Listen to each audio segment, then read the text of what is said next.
Welcome back to TM Nerdy. I am too much nerdy. Today on Chatting with the Comic Community, I have a special guest because I made my first appearance on his show. First ever live was on his show. Our friendship grew from Beast Wars and our love for a lot of 90s cartoons that were Canadian, just saying. So with further ado, I'm going to bring out Manuel from Chamorro Cinema. Station, bro. Station. Thank you so much for having me on, man. Oh, thanks for coming on, man. It's always a pleasure chatting with you and everybody else. Like, the thing you have, like, with the Chamorro Cinema group was just fan-freaking-tastic. It brought us all closer together, and every Wednesday it just brings us even more closer together. Dude, and I don't know. I know people think maybe we're scammers, maybe we're whatever, but the PCP Army Bad Batch, man, you guys are like my best friends. So I'm just so happy that we all found each other through pop culture philosophers, and that we're able to kick it on the regular like we do. Because, dude, you guys are awesome. All right. Well, before we get into chatting, why don't you tell anybody that's new that does not know about you a little bit about yourself? All right.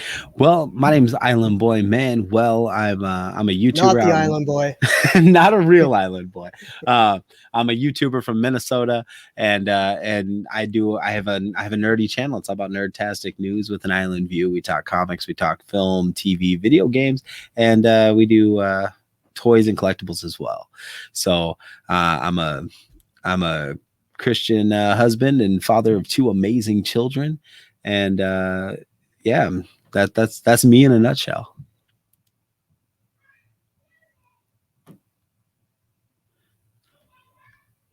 You've been going for a while, and you have a YouTube channel. You've been going for a while. How did you all start that? Like, what was your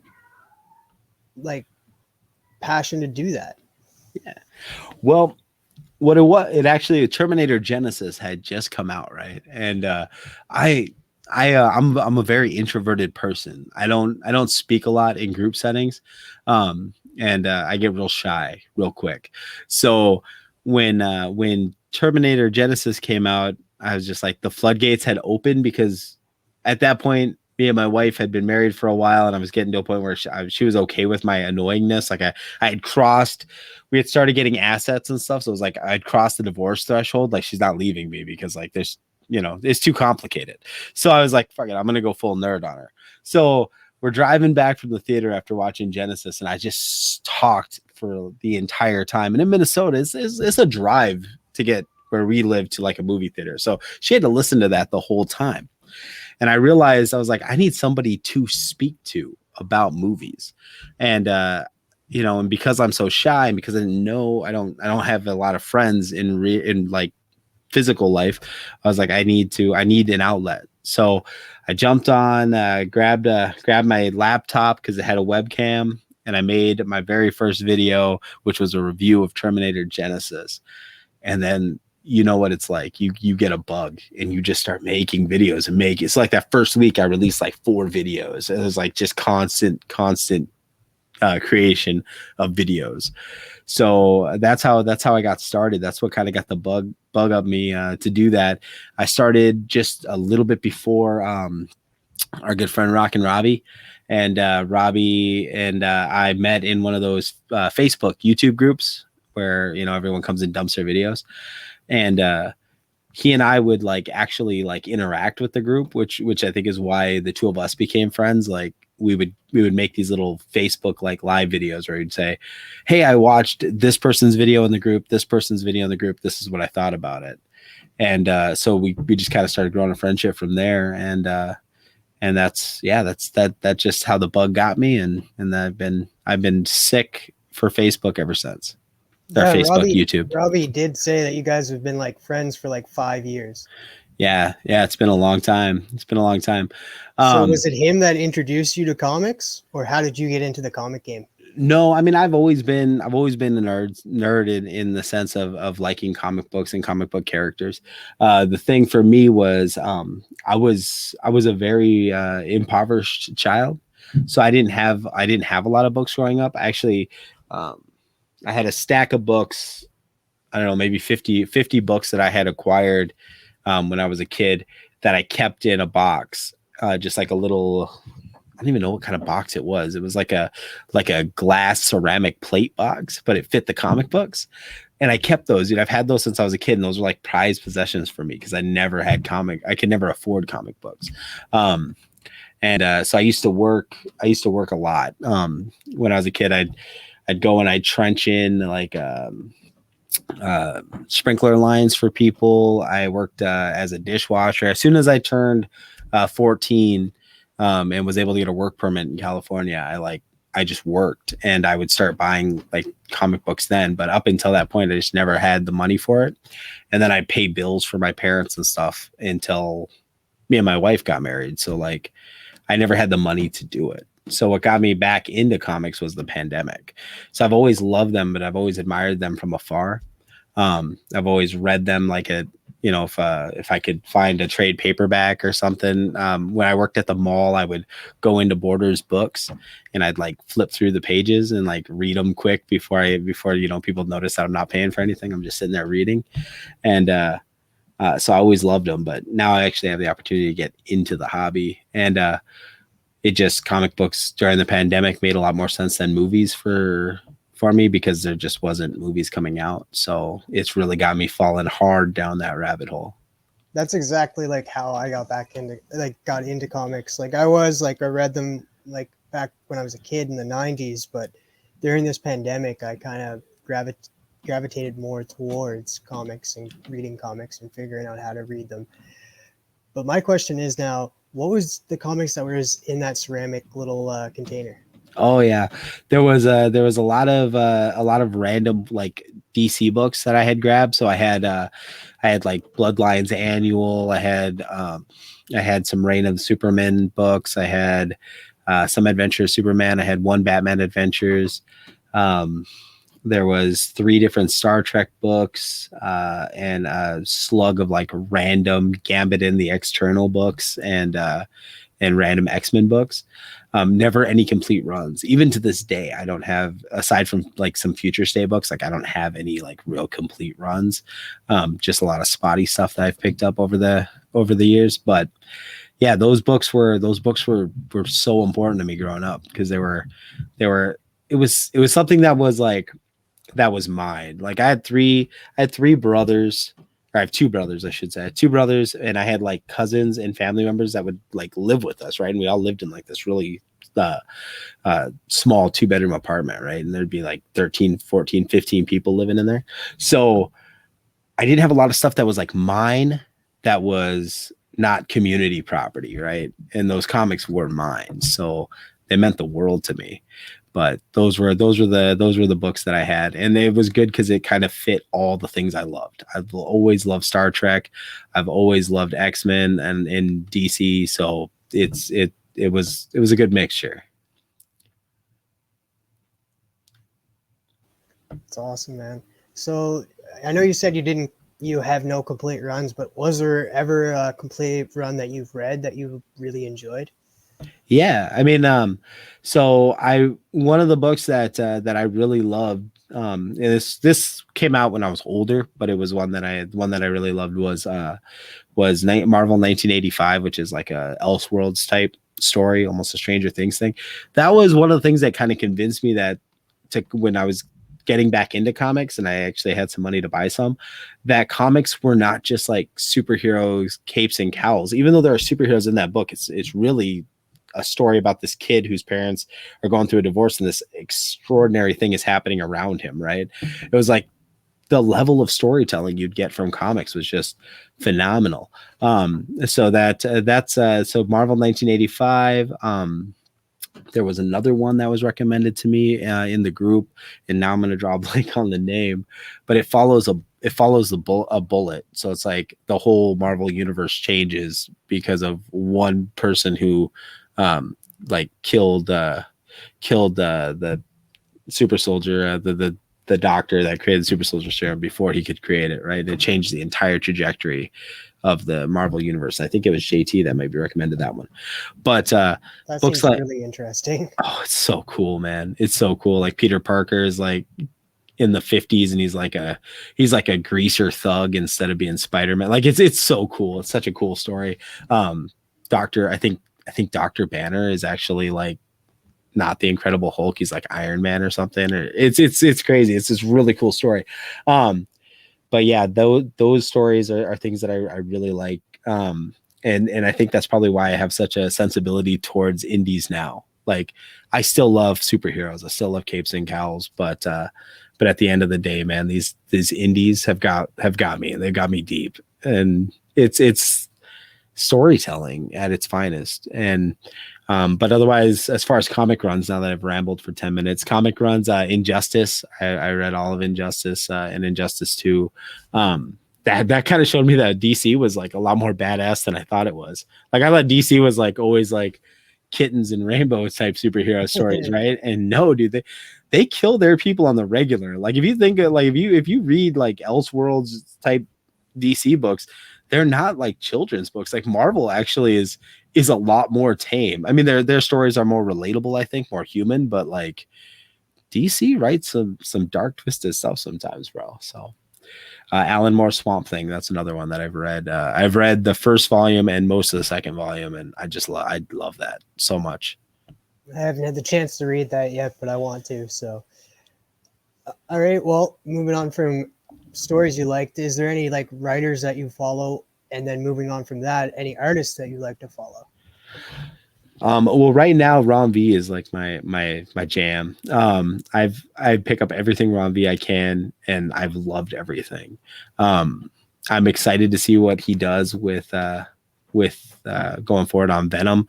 Ron V, because one of the things I've noticed is like Ron V writes himself into these books a lot. Like if you read like These Savage Shores, the main character looks even like Ron V. You look at Levi in Swamp Thing. You look at yeah, he very much writes himself into these stories. So it's going to be interesting to see his take on an established character like that, because I think he's done a really good job with the ones he's worked with. You know, he's done a really good job with Justice League Dark, Catwoman. So I know he knows how to write those characters as well. So it'll be interesting to see that. As far as artists go, I'm a real big fan of Martin Simmons. I know he's kind of a flavor of the week right now. Like people are like, oh yeah, Department of Truth, but I love that. I love that kinetic style to his drawings.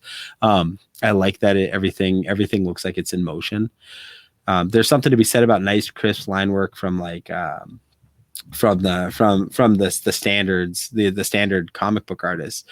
There's something to be said about that. But with Martin Simmons, I love that that painterly, just surreal aspect of it, and I love that he's able to adjust his style to fit works like in Friendo, where it is a lot more crisp, clean line work and whatnot. So those are two people that I follow. Tynan too. I seem to be grabbing everything Tynan, even if I don't anticipate that it's Tynan. I'm just grabbing those books because the premise sounds cool. Tynan's a great idea, man. His concepts that he writes, the very nature of the books that he writes is jaw dropping. How he can go from one genre and style to another just in a blink and not miss a beat is astounding to me. Yeah, Tynan is just killing it all in every aspect, and that I can't wait. Like I haven't delved into Last House on the Lake yet, but I am so looking forward to reading that one. Oh, I love it. And it's different from him too, right? Because I mean, like in a lot of his books, you know, there's the story and there's dialogue. He does a good job with exposition, but like what's different in Nice House on the Lake is it's almost Hickman like there's like infographics and stuff. It's kind of cool just to see that not only is he good at writing different genre stories, but also like changing up his writing style to what works in that story, which I think is really cool. Right on. Moving from comic books, I know you're a big fan of 90s cartoons.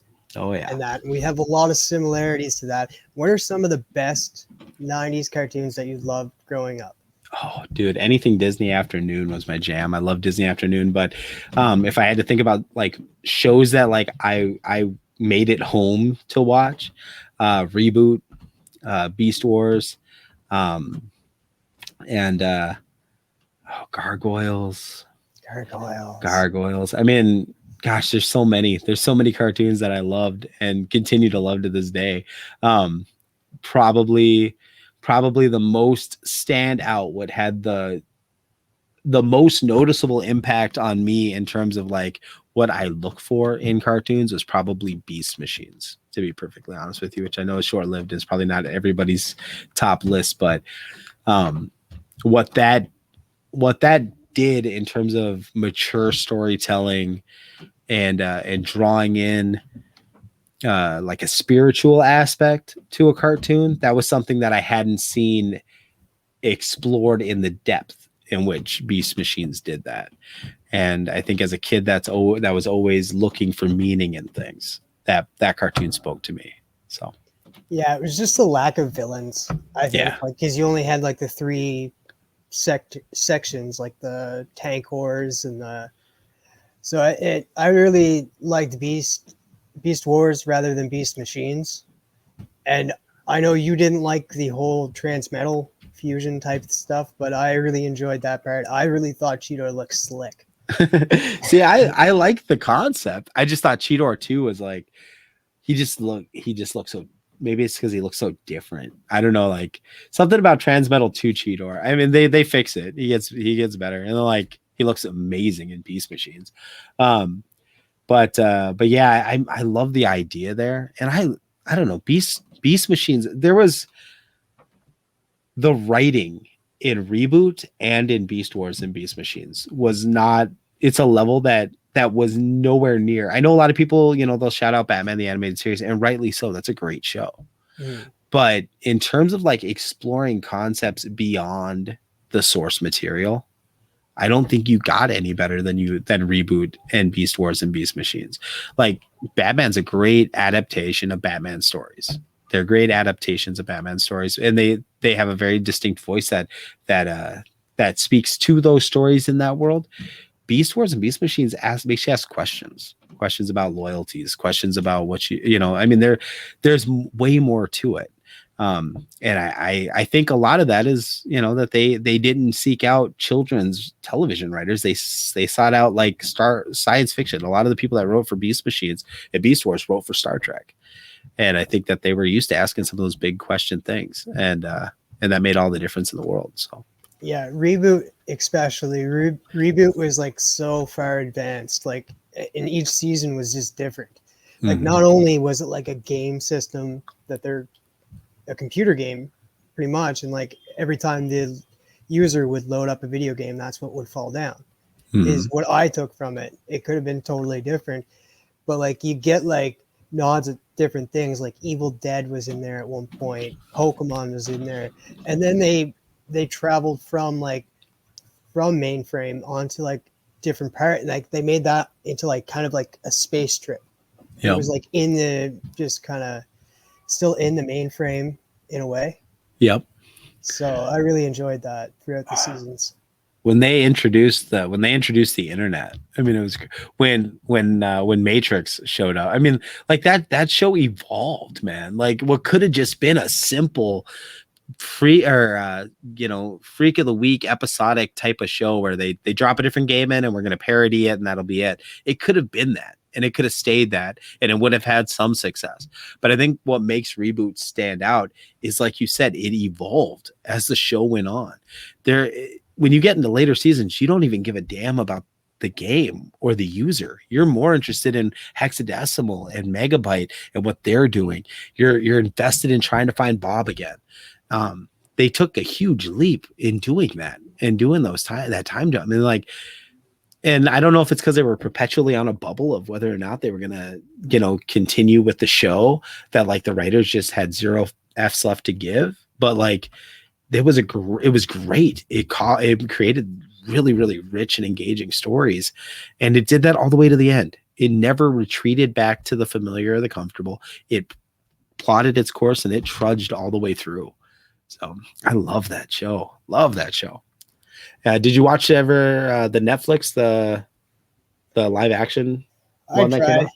I tried. It was just like, this is not it at all. Like, what the hell is this? No, I kept watching. I was like, because I like Power Rangers, right? And I was like, it's kind of like a Power Rangers, VR Troopers. It's nothing like but Power it's Rangers like, after a while. But it's like, it's just. It never capitalized on the idea. Like when Megabyte first shows up and you're like, oh, okay, now we're going to get into it. They never really get into it. And I didn't give, maybe if people are watching this and like, oh no, Guardian Code did this in season 2 or what, I didn't go to season 2 because if they didn't get their shit together by, episode 3, I really have no reason to continue investing my time. There's plenty of other shitty cartoons on the internet that I can be watching, so but yeah, that was and it takes away from what reboot like made it good. Like you said, like the characters, you got involved in them and stuff. So like not having those aspects, not having them as the main characters and just having these 4 nobodies, it kind of takes away from what the show is all about. Yeah, exactly. So, all right, moving on from TV and cartoons, what kind of movies did you like growing up? Oh, dude, I was a big fan of like slasher, schlocky 90s like horror films like Child's Play and Freddy Krueger and Friday the 13th. I love those films as a kid. And anything with time travel, Back to the Future was a big part of my childhood growing up. Star Trek, of course, the Star Trek films starting with Generations. I never really trucked with the original. Yeah, look at that, dude. I never trucked with the like the old school Star Trek stuff. But after Generations came out, I watched every single one of those. Lots of cartoons. Land Before Time, Princess and the Goblin was another one that I really dug. I remember watching that on repeat. That one was like it was like Russian or something, right? But it was like dubbed in English and like it was on videos. It was cool. It was a really cool story. It was weird. But it was one of those ones that like I think it was either my uncle Gerald or my grandma on my mom's side. One of them bought it on VHS for me and like and I watched it and I was at that age where it's like I watched it and whether it was good or not, it was one of those movies I was gonna love. Because we all have those. A movie you watch when you're a kid that's just a horse shit film, but you're just like I have this attachment to it and I can't stop watching it. Ernest, I watched a lot of Ernest movies growing up, man. Same, man. Oh, Ernest. dude. Probably one of my favorite ones was like Ernest Scared Stupid. Oh gosh, that one is so good. It's so good. The creature effects in that are even really good, dude. And Ernest is it's like it's the perfect level of Ernest in Ernest Scared Stupid. Because some of the later ones, pretty much like when Ernest went to the army or when Ernest like went to the NBA or whatever, like those types of things were like they were too slapstick Ernest, right? Like Scared Stupid and Ernest Goes to Jail and Ernest Saves Christmas. Those 3 films had like just the right amount of Ernest mixed with the right amount of like engaging storytelling. So those Ernest films, man, I used to watch the hell out of those. I used to watch Masters of the Universe like on repeat when I was a kid. I love that Dolph Lundgren movie. I know it's not a good film. I know it's not a good Masters of the Universe film, but it's my Masters of the Universe movie, and I'll defend that thing till I'm blue in the face. Well, you say like it's a movie you grew up with. One of my movies that I grew up with that I'll always defend in that because like when I was a kid and this movie came out, like I think I was like maybe 7 when I watched it. And I loved playing the video game Street Fighter 2. So when Street Fighter came out, I was always loving that and like can't get any better than that. No, I love that movie. Even as I know people rag on that film, and it's like even just as a satire of those types of movies, like it wasn't even like just as a parody of that, right? Because best of the best. I mean, there were movies like that had already come out, right? And it was just like this is like if nothing else, it's a genius parody of a video game tournament fighting movie, and it was so good. Zangief steals the show for me. He's hilarious the entire time. Raul Julia did amazing hamming it up as M. Bison. The cast was awesome. Ming Na as Chun-Li was great. Yeah, Guile. Van Damme was a terrible Guile, but Van Damme is a great William Guile in that film, right? Like if you wanted the blonde-haired all-American guy, of course, the guy who you can barely understand with over his French accent or whatever is not the right dude. But for that film, for the level of cheese on that pizza, bro, man, Van Damme killed it as that. They had their own Mortal Kombat character. They had Sawada for whatever reason that they threw in that film, just like I'm drawing a blank, the main character in the new Mortal Kombat film that everyone's like, I hate that character. Dude, we had that even way back in Street Fighter. Sawada. The hell did we have Sawada for? Cole. That's right. It's like we had Cole 20 something years ago. Sawada. Who the hell is that guy? We have no idea, but we needed him for the video game. Yeah, dude, I love that. It tried its best with what that game has. No plot. It's a bunch of people traveling around the world fighting people. So it's like to make M. Bison, to make Dhalsim a scientist, just to at least have him in the film and give him something to do. The fact that he makes Charlie into Blanca. I mean, that was all they did their best. They wrote a damn good story for what they had. I think I love that movie, dude. I love that movie. I'm with you. I'll defend that movie to the death, bro. I think I'm gonna watch it tonight now. It's so good. So good. If I thought Kyrie would sit and watch it with me, I'd put it on. She loses a little interest lately in action films. I can't seem to get her as interested, but she likes but she tends to like the things I do, like Ghostbusters. Ghostbusters is one of my jams growing up, and my daughter loves the hell out of some Ghostbusters. See, as a kid though, like you like action, but you also need that comedy to keep it sticking with you, and then that's why I should rather sit through Ghostbusters than just pure action. Yeah, and I think she'd watch Mortal Kombat. I think she'd watch the old Mortal Kombat over Street Fighter, just because there's fantastic elements. You know what I mean? There's like fantasy stuff. Street Fighter. The Street Fighter film is essentially just like military versus bad guy movie, and there's not like they don't have special powers really until the end, and so I think she'd probably dig Mortal Kombat over Street Fighter. But that's another film and a lot of people like Street Fighter, but even Mortal Kombat Annihilation, I will watch that when it's on. Like I don't dismiss it outright like a lot of people. I was a kid and I thought it was cool. I had the soundtrack. I had the VHS. I watched it. I used to watch the TV show Mortal Kombat. Remember that? Conquest was sick, dude. It was super light on story. I don't know if you tried to watch it in adulthood. It was super light on story, but like I like those characters. I thought they were dope. The King's Guard guy that the main character, he was a descendant of Kung Lao, but I don't think that was his name in the show. But the King's Guardsman that he hangs out with, that dude was sick, man. And the chick that the thief or whatever that hung around, like that was a good show. Quan Chi was. We got Kung Lao in the TV show, but Liu Kang in the movie. That's right. Right. That's the only difference from that. But like, I liked Kung Lao. Yeah. So we got to see him on the screen rather than Liu Kang. Yeah, and there again, it built on the mythology. I mean, Shao Kahn makes an appearance, Shang Tsung's in that. I mean, there's a lot of really cool stuff going on in that show. If they gave it a bigger budget and like maybe let the writers be a little more interesting rather than like writing it for, you gotta understand, like Conquest came out at a time of like Xena and Hercules and Jack of all trades, right? Like all the shows that were made for the afternoon syndication block were all that way. And Conquest, I think the writers just aped that style. Yeah, it felt a lot like it was just all connected. If you really look at it and stuff, if you were to watch one right after the other, you'd think that they was like in the same kind of world. Oh yeah. And I think that was just, cheap ways to make television in the 90s, but yeah, those were great. I love Mortal Kombat Conquest. All right, moving on from movies and TV, you have a bunch of figures behind you and you're always showing off a bunch of stuff.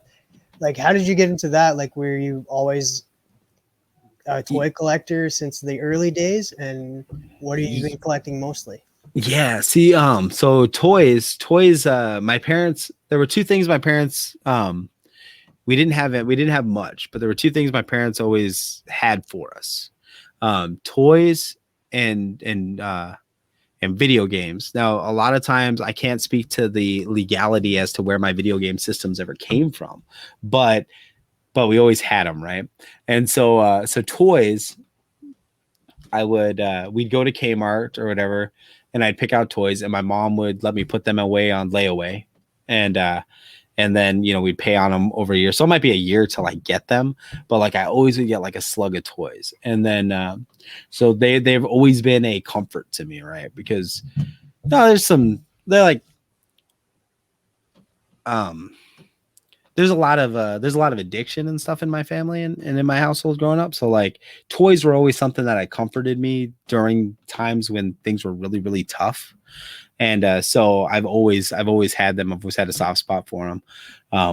When me and my wife first got married, I've been married since I was knee high to a bed bug, dude. Like me and my wife's first apartment, I couldn't even get on the lease because I was only 17. So like if you think about how long I've been married and like trying to pay for shit, like, so I'd always go to the store and look at toys. Like if my wife and I went to the store, I wouldn't buy stuff, but I'd just look. I'd walk up and down the aisles and just look at toys.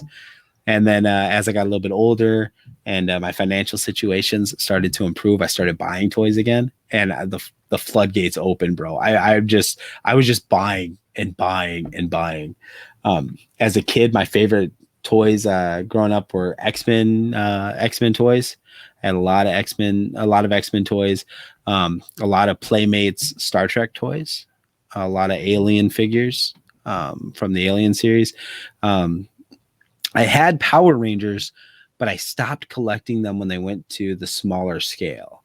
So like I had the tall ones, and it's funny because I didn't like the bigger figures, like the 9-inch figures, because they didn't fit with any of the other figures.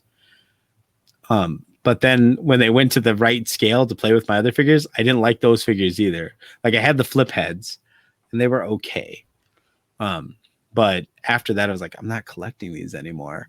But those were those were like, some of my favorite lines growing up as a kid. McDonald's Happy Meal toys were life, dude. I had so many freaking Happy Meal toys. It was ridiculous. So yeah, I've always had a lot of toys. My mom still has a grip of my old toys in a bin.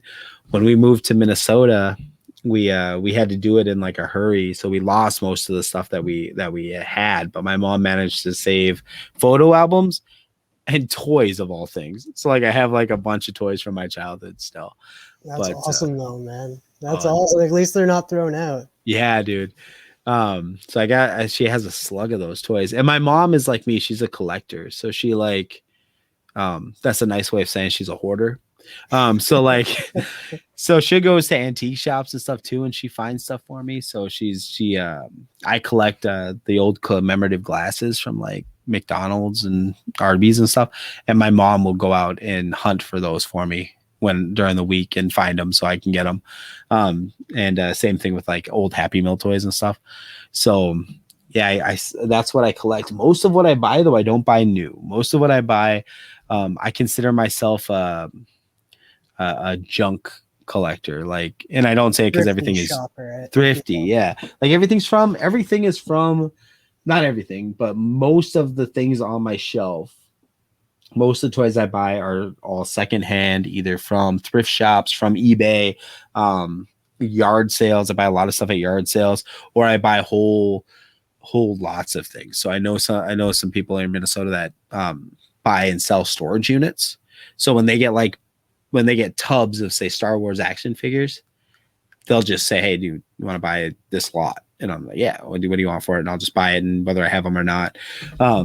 Same thing with toy or with Star Trek figures. I'll buy them carte blanche, and then if I have them already, I'll just resell them, But I buy very few things new because in my mind, I can either spend $20 on a Lightning collection figure, or I can buy 4 figures at a swap meet at $5 a piece. And I've always would rather have 5 than 1. So yeah. Yeah, even if it's not on card and that, you just want the figure, because chances are, like I know myself, I'm just gonna take it out. Yep. And I'm just gonna like play with it, see what it does, and then like put like behind like all of these fine things behind me. Yep. I've always been of the mindset that toys need to be played with. So as soon as I open them up, me and Kyrie will play with them. People have seen on stream, I've got vintage Star Wars figures that my son will have in his mouth. It's just like they're just I don't know, they're toys and they bring me comfort. And the reason they bring me comfort is because when I was in a bad place, I had them to turn to and to play with and to bring me to somewhere other than the circumstance I was in. And I feel like my kids should have that experience too, of toys being a vehicle to transport them, because life sucks sometimes, bro. So it's like to have something where my kids can take it and be transported somewhere magical where the Black Power Ranger can fight alongside Captain America against evil Wolverine while some of the biker mice from Mars are hanging out. I mean, that's a world that's cool, and that's something that I want them to have. So for me, toys are meant to be played with. They always get opened anyway, so if I can get them on the cheap, that's even better. So, and toys are they're with us since like the beginning of when we were kids. Even if we go to McDonald's, Burger King, or anything, you got a toy growing up. Oh, yeah. So everybody has played with toys, and toys are just incorporated in our childhood just from an early stage. Is like we get these toys that are for toddlers and that. So what were some of your favorite Happy Meal toys, brother? Beast Wars. Yeah. When the Beast Wars came out, and those were some of my favorite. Burger King had the gold-plated Pokemon. Oh, yep. And they had a lot of Pokemon stuff that came into Burger King a lot of the time, but I'd have to say Beast Wars and a lot of the Pokemon stuff that came in. Yeah, dude. Gosh, fast food toys used to be so good, and now it's I think some of them are still decently good. I seen somebody had gotten a McDonald's toy recently, and it was something to do with the Justice League. Oh yeah, there's some cool Justice League ones. Ray and the Dragon had some cool figures that came out when they did theirs. McDonald's really has stepped their game up. I think maybe 20 years ago, Sonic the Hedgehog had a big anniversary, and they did those little tiger type games. And that's, I think, when McDonald's started to up their game again and do better. Some of their toys were lame, like the Soul for the movie Pixar Soul, those little plushy backpack clip things were kind of lame, but otherwise McDonald's is always really good. Other places that have Happy Meal toys that that need to, whoever buys those needs to be taken out back and disciplined harshly with a stick. Cause we went to Raising Cane's the other night, and my daughter got a kids meal, and it came with little pieces of cardboard that you fold to make a lemonade stand, which is adorable. If you want a little cardboard lemonade stand, that's you can't, it doesn't even stand up on its own. It was so dumb. And Arby's, I swear to God, I don't know who at Arby's thinks that little 3-page little books, and not even cool books, not like Paddington Bear, but just stupid books. I don't know who thinks that's a great idea. And Wendy's, I don't even know what they give out at Wendy's, because I don't even buy them for my daughter anymore, because they're just these stupid little cube things that you put together. Wendy's anyway, has never had good toys at all. I don't think I remember a time where I was just let's go to Wendy's so I can get a toy. It was always, let's go to Burger King or McDonald's. Oh, dude, Taco Bell used to piss me off, because every once in a while they'd have cool toys. They had some Heathcliff cat toys that were kind of cool when I was a kid, but they would go in these spurts where they'd have toys and then they wouldn't have toys. They'd be like, oh, you get those cinnamon twists, man, off with your cinnamon twist. What the hell is that? But Burger King used to be always on point. I don't know if they still are, because we don't go there enough anymore. But Burger King used to be amazing, because they even had their own figures, like Vid Kid and all those other the BK Club or whatever it was. They had their own figures. They were articulated, 4 points of articulation. I think maybe even 5. Their heads might have moved. I don't remember. But Burger King was always on point, and McDonald's was always on point. But man, that stuff hits me in the feels every time I see McDonald's toys. I was just at an antique shop the other day, and they had the I don't know if you remember, there was a line of Disney classics Happy Meals toys that were they looked like they were in a VHS cassette. And you'd open them up, and they were just one figure from every show. So it was Clayton from Tarzan and Aladdin and Pocahontas. I saw a couple of those in the the antique store. So of course I got them because you have to.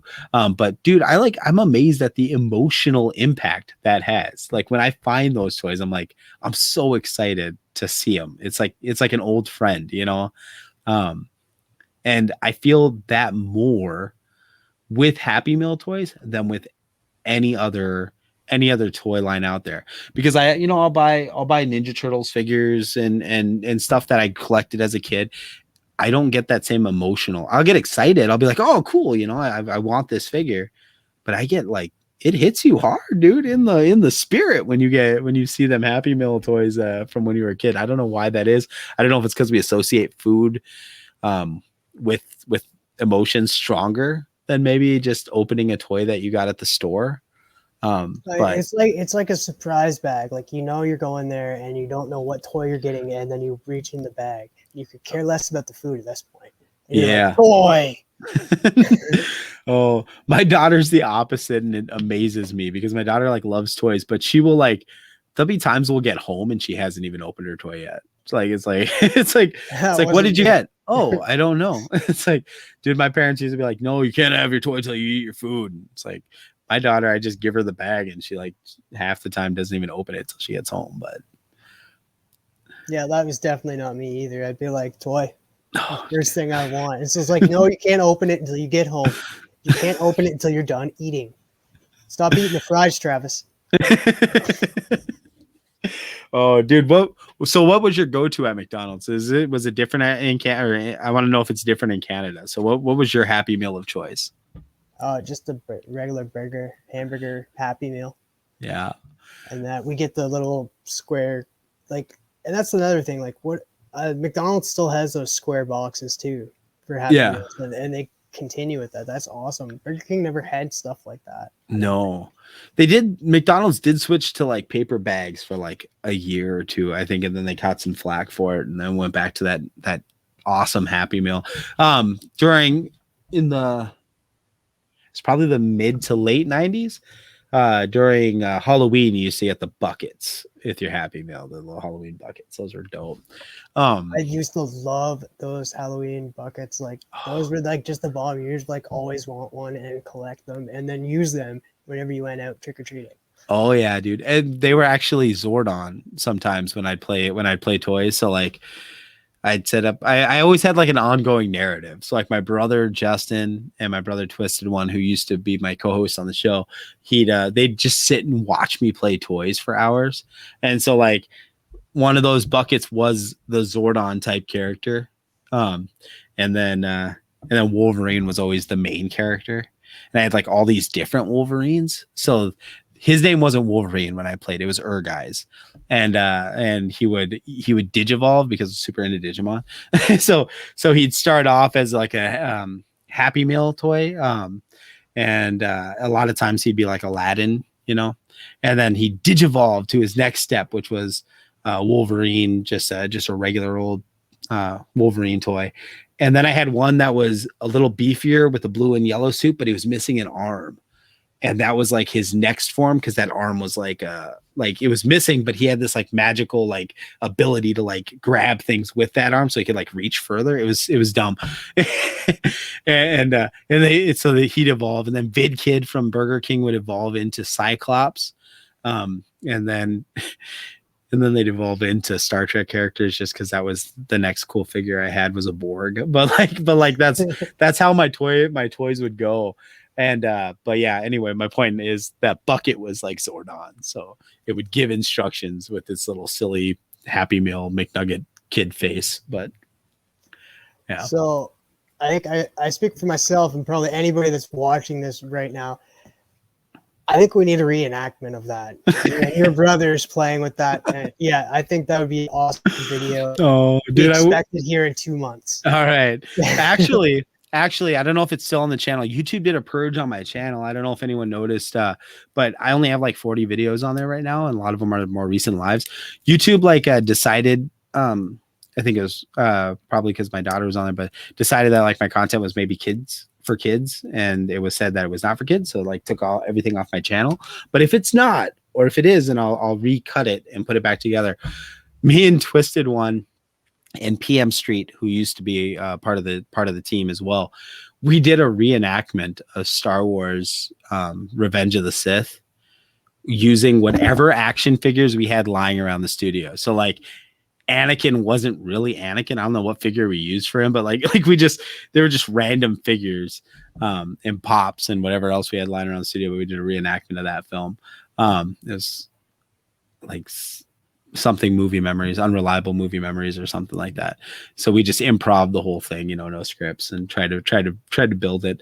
But yeah, that's the closest I've come to with like recorded playing with my toys. But for UTM and for this audience, all right, TM hits 300 subscribers, and I will release a video where I will recreate a film of your choice using action figures, playing with toys, man. So you guys heard it here first. So what other toys did you like growing up? Actually, the biggest question is, what was the first toy in your adulthood that you picked up?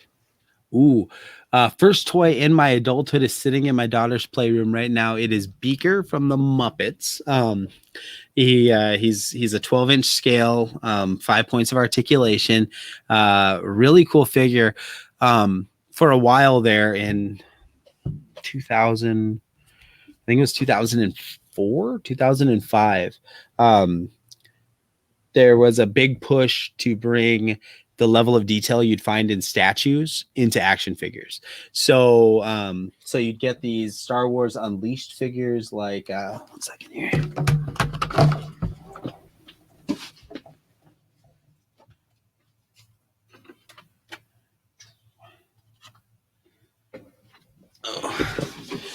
So like this Boba Fett is just a normal Kenner action figure, but he's detailed in scale. Django, I shouldn't say Boba. Detailed in scale, just like if he were like a statue. Same thing with this Darth Maul. Star Wars Unleashed. And then there were Dragon Ball Z figures that were similar scale.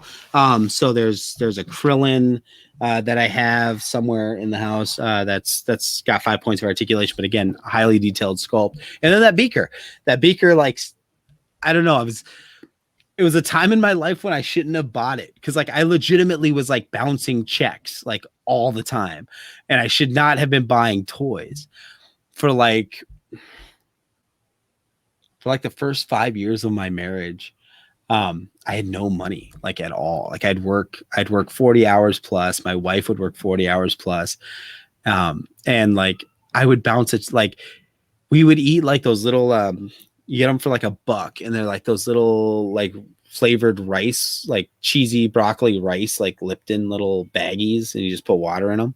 Like that's what we would eat, right? So like I'd go to work, and at the time I was a manager at the Target, actually the Target in the town I live in now. Strangely enough, I moved back here, and I'd like if I needed something to eat, it'd be like $2, and I'd write a check, knowing that check would bounce, but knowing that my bank would cover it until up to $500. So I'd bounce checks constantly. So I shouldn't have been buying toys, but I still went and bought that Beaker action figure because it was just like something about him. I don't know. It's just like, I need to have this. And I don't know how I'm going to hide it from Tiff that I bought this, but I'm buying it. And then these Unleashed figures here, which is why Darth Maul doesn't have any lightsaber blades anymore. He's just holding an unused lightsaber. But like these have all been with me since like forever. But yeah, those were some of the first purchases I made as an adult. And then I didn't buy toys again until 2018, 2019. That's when I started collecting all the stuff that's behind me now. So right on. Like, what is your most valuable toy to you? Not like in price, but just to you. Just to me. The most valuable toy I have to me.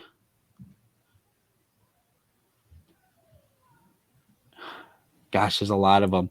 See, my wife bought me some figures that I'm like really, really super, super proud of.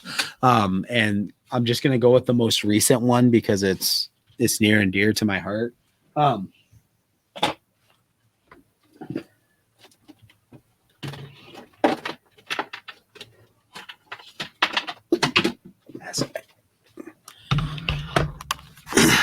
This is the Oh, neutrino wand from Ghostbusters Afterlife. I'm a big Ghostbusters fan. And this one my wife got me. And oh, nice. it lights up. And what's cool is it will actually, when you activate it, it will actually like overheat if you don't do things in the correct sequence. And then so it lights, it buzzes, it vibrates. And it fires. And if you're not careful about your levels, it'll overheat, the fuse will blow, and you have to go through the sequence. But it's all metal. It's all metal dials and controls, PEX, plastic housing, but there's metal components, so it gives it some weight. This is just a really, really awesome toy that my wife got for me. I go through these bouts of pretty severe depression.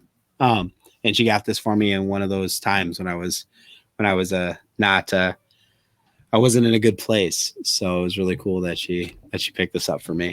And That was awesome. yeah. Mrs. Chamorro is awesome. You're worth it, Mrs. Chamorro. That she is, man. I gotta keep her. Because she puts up with a lot of shit from me, dude. She definitely needs an award for the she's holding it down in the chats all the headbutt. time, supporting people just like you are, man. She's right there beside you.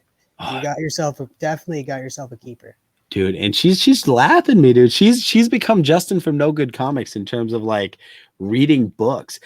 I came home from the LCS on Thursday because I couldn't make it on Wednesday because I get off work pretty late, especially in the summer months, and then like I have to go pick my kids up, which is half an hour from my job if I'm in town, and then that's an hour or more from home, and then the show starts like within an hour of when I get home. So like I didn't have time to run to the LCS. But Thursday was my point. I went to the LCS. So not only did she read my entire poll, she was like reading back issues too. So she was like, I was watching Robbie's stream, and then I went over to Burke Fam's Thursday night stream, and while I was there, she was reading like Batman Red and Blue, and like she had a bunch of other Swamp Thing books out, and I was like, yeah, I had a girl, man. I think she's discovered, like a lot of us, that like if you want good stories, you kind of have to go to comic books, because like television shows, movies, they're all just making comic book content right now, or it's just reboots and remakes of stuff that was already out. Like you want a good original story, you got to go to a comic book, man. All right, before we get to the last short question, guys, this is Whiplash Wednesday. It's starting now on Fable's Instagram. Then it's my show. Then it's Big Herm's show, Nick Comic Culture. Then over at Chamorro's show, where I'm co-hosting tonight with him, and we're gonna have Carla Nappi on the show. DP Brown, Charlie McElvey is gonna join us for a recent Kickstarter. And Christopher Beck. Yep. Yeah. So you guys are not going to want to miss that. This is Whiplash Wednesday, associated with New Comic Book Day. All right, my last question is like, what are the top 5 out of every comic book day? Like, what do you like? Top 5 that you love reading that you cannot like. You as soon as you pick it up, you have to read it. No, that one I can do. Swamp Thing, Romby, The Swamp Thing. As soon as this is the first book I read every week that it comes out. It's been my pick of the week 4 months in a row that it's come out. Love this story. Love this book. Mighty Morphin, and then the following week, Power Rangers. Those I read every single time, even if I'm not like as invested in the story on Mighty Morphin. I'm invested in these characters and the way the book makes me feel. And the first few pages of every story are amazing because it tells the story of a young Zordon. So I love Mighty Morphin every time it comes out. The other books that Showstoppers is every time they're out. I'm not going to dig them all out. Picture of Everything Else. As soon as I get one of those, it's open. I read one issue in the parking lot of the LCS. I didn't even wait to get home to read that one. And same thing can be said about Stray Dogs. Not only is that my like it as soon as it comes out read, it's Tiffany's as soon as it comes out read. I devour that as soon as it's out. One that gets an honorable mention because it answers your question truthfully, but it's probably more just like because I know I'm gonna get asked about it, is Beast Wars. Like I read Beast Wars as soon as I get home. But it's more because like I know Travis can ask me what I thought about it. So I read Beast Wars right away. Nightwing right now, man. Nightwing. Oh my goodness, dude. Cannot get enough of Nightwing. Gosh, my last spot, because there's a lot of books that I hunt backlog, bro. So I try to get into their mindset, and try to get myself in that position. But lately, they're really a shifty group, man. They are. And one day we're gonna solve that mystery. But I haven't been backlogging as much, so like it's the most of my books are that way. But let's go with I should shout out a Marvel book since I haven't been. we'll go with Aliens, because that is another one that it is a Marvel book, and it is one that I do read pretty quickly. It is getting so good too. Oh yeah, so good. And yeah, I know the proportions on some of the human characters get out of whack, but I'm not watching it to see the human characters. I'm watching it for the drama. And well, I shouldn't say that, because like the best part of that book is not the aliens. The best part of that book is the relationship between the father and his son. So the humans, and like also like the humans are like always play a villainous part in like the movies and this book. Exactly. Weyland Yutani is the most evil freaking thing over the xenomorphs in every film. But I like the humans for the story. But man, the aliens look so good. LaRocca is killing it with those aliens, and I don't care how many Gen Z YouTube ranters want to say that, oh, he's just looking at NECA figures. I don't care. He's doing a good job drawing them damn NECA figures. So I'm digging aliens. But yeah, there's pretty much anything Aftershock too. Anything Aftershock puts out. Second Sight, I really like.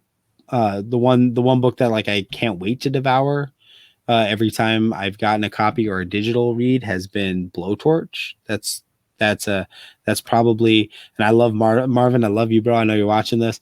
I do love The Edge, but Blowtorch, man, I can't get enough of Blowtorch. And yeah, those books. Wow, chef's kiss, bro. What about you, man? What are you reading? Oh, you guys know, like I love my Beast Wars, Aliens, Marjorie Finnegan, Temporal Criminal is been a really good one. Shadecraft is getting really, really good. Yeah. Of course, Blowtorch, I've read the first and second issue of that. Sorry, Marvin, but I do agree with Chamorro here on this one. It is a little bit better than The Edge, just a little bit. It's not so much, I wouldn't say better, it's just different, because like The Edge is The Edge is like a team book, right? It's like chess. Like I would say chess is less interesting to me than The Edge, but both are great books, and I'm not ragging on either. One's a team book and one's a character book, and I think that as a person who gravitates more towards character driven stories, that's why I think Blowtorch has been my go-to. The Edge, though, man, I will say Blaine and Revenant are like two of my favorite comic book characters, and I've gone around the sun 36 times, and in those 36 years, Blaine and Revenant stand out to me as amazing comic book characters, and I love them both. So that The Edge has got me there. Man. Thank you for coming on today. Like that, this has just been a great chat. I've really, really enjoyed it. And that, like I said, it's Whiplash Wednesday, so we're gonna see Chamorro again later on tonight. So you're not gonna want to miss that. I just listed off the bunch of creators that are gonna be on the channel with us. So I hope you guys tune into that. Also, around the corner, Chamorro will be joining with me on June 30th to sit down with none other than the writer of this Beast Wars comic right now. I don't have a thumbnail right now to show. I thought I did, but you guys don't need one. I'll share it on Instagram. Thank you so much again, Chamorro, for showing up. TM, thank you so much. Thank you so much for having me, bro. Is there any final words that you like to say before we go? Yeah, just if you are not following the PCP Army Bad Batch, you owe it to yourself to be doing so. Forget the Chamorro guy. I mean, that he's okay. But there are some really great people in the Bad Batch, and not just the people that you see in front of your screen. Not only do we have amazing YouTube creators like TM Nerdy, not only do we have amazing content creators who create content for new comic book collectors, like Nick Comic Culture. Not only do we have guys who not only have so much heart, but knowledge in history of comic books, like Big Herminio and Big Herm's Collectibles. Not only do we have those creators, which are amazing, not only do we have one of the greatest composers of sampled beats ever with Fable, and one collection down, like, not only do we have those guys, those cats are amazing. We got Taki 616, guys. There's a lot of guys in the Bad Batch that like maybe don't have a show on Whiplash Wednesday, but make amazing content. If you're not watching Attention in the Yard by Taki, you're missing out, bro.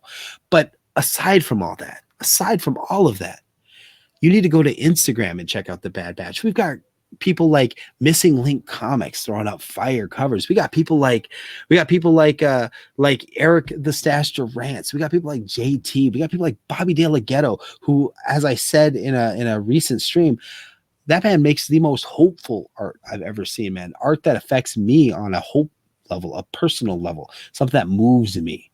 All right. So the Bad Batch has got it going on, and we would not be here if it weren't for rockin' Robbie Bills at Pop Culture Philosophers.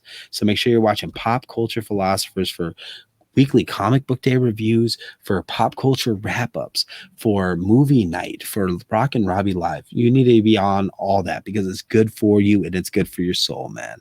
So be sure to sub up all those amazing creators. Check them out on Instagram. Give them a follow. And we talked a little bit about me. I said some things like life sucks sometimes, and how I have mental health issues. I say that because I want people to know that life does suck sometimes, and sometimes we do have mental health issues. And if you ever need anything at all, you need somebody to listen to you, to come into agreement with you, to pray with you, whatever. You can always reach out to Chamorro Cinema on Instagram or on Facebook. You can also reach out to Mrs. Chamorro on either of those. We'd love to talk with you, and whatever you're going through, man, we just want to be there for you. So you're worth it. You're worth it. Well said, man. Well said. Thank you again. As always, guys, stay nerdy, my friends, and I'll see you on the next stream. Station.